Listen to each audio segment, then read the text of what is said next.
आज दिनांक 15 जुलै 2026 रोजी शिवाजीराव देशमुख सभागृह हिंगोली येथे सकाळी ठीक 10 वाजता जिल्हा अधिकारी कार्यालय हिंगोली, यशवंतराव चव्हाण महाराष्ट्र मुक्त विद्यापीठ नाशिक व युवा शक्ती फाउंडेशन पुणे यांच्या संयुक्त विद्यमाने भव्य रोजगार मेळाव्याचे आयोजन करण्यात आले होते। या मेळाव्याचे उद्घाटन जिल्हाधिकारी राहुल गुप्ता, आयुक्त व संचालक राष्ट्रीय आरोग्य अभियानाचे संजय काटकर यांच्या हस्ते दीप प्रज्वलन करून करण्यात आले।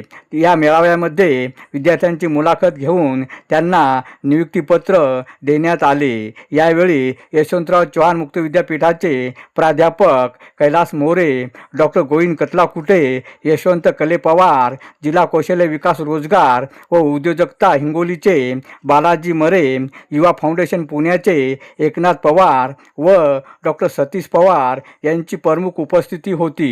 अरुण दिपके, TV 7 हिंगोली। की रोजगार मेळावा जे आहे ते कशाप्रमाणे आम्ही करू शकतो। आमच्यासाठी म्हणजे माझ्यासाठी तर एक पहिल्यांदा आम्ही रोजगार मेळावा घेतो आणि आज जे आहे आमच्याकडे जे माननीय रेस्पिट आहे म्हणजे संजय काटकर सर आहे आपल्याकडे। आपल्याला माहिती राहिलं पाहिजे ते आता कोणती पोस्टवर आहे आपल्याला कोणाला माहिती आहे काय पोस्ट आहे त्यांची?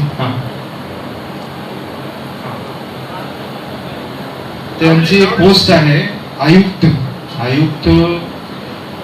Health services. आपली जितकी महाराष्ट्रामधली जितकी हेल्थ सर्व्हिसेस आहे त्यांचे पूर्ण आयुक्त तोच आहे आणि आता आपल्या आरोग्यासाठी जिल्ह्यामधले पालक सचिव पण तोच आहे। मग त्यांचा मी खूप त्यांना अभिनंदन देतो, शुभेच्छा देतो की त्यांनी जे आहे आम्हाला या जिल्ह्यामध्ये जे आहे रोजगार मेळाव्याची आम्हाला संधी दिली।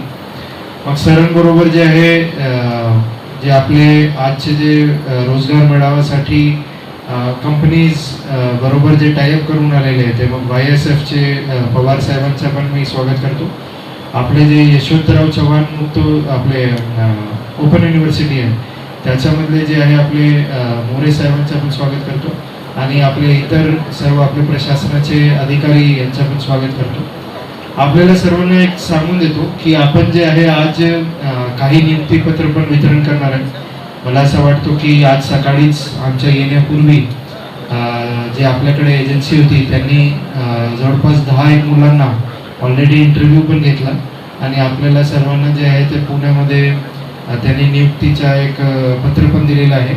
मग त्या मुलांची ऑलरेडी मी त्या सर्व जे मुलं सिलेक्ट झाले त्याच्याबद्दल त्यांच्या मी शुभेच्छा देतो। आधुनिक युगामध्ये तंत्रज्ञान ज्या वेगानं पसरतंय आणि ज्या वेगानं काही क्षेत्रातल्या रोजगाराच्या संधी कमी होत आहेत,